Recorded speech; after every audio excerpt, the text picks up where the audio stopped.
Guys, বছরে প্রথম ফল মানে এই ফার্স্ট টাইম বাজার থেকে আম আনলাম।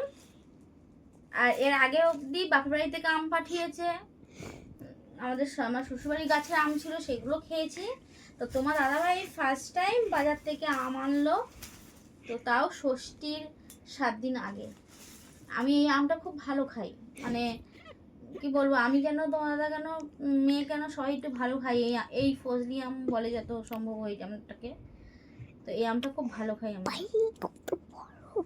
চলো কটা নিয়ে এসছে দেখা যাক।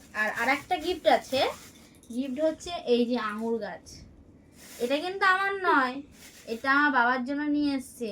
আমার বাবা ফোন করে বলেছে যে আমার জন্য একটা আঙুর গাছ নিয়ে আসবি, আমার লাগবে।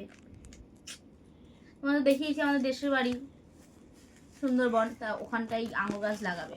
আর এই আঙুর গাছ লাগাবে যদি যখন আঙুর ফল হবে তোমাদেরকে। তো এই গাছটা এখন রেখে দিই, সে যবে ষষ্ঠীর সময় যাব তখন নিয়ে যাব বাপের বাড়ি রেখে। তো চলো কটা আম আছে এগুলো দেখে নিই, ভুলে ফেলি আমগুলো।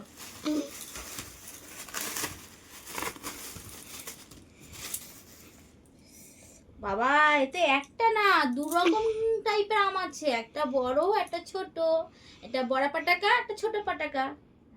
তা এই দুটো আমের মধ্যে কে কোনটা খেতে ভালোবাসো আমাকে জানিও। আর এই দুটো আমের কি কোনটা কি নাম কমেন্টে কিন্তু আমাকে জানিয়ে তোমরা। আর কে কে আম খেতে ভালোবাসো। এই পাকা গন্ধ পাগল করে দেয়। তো টাটা।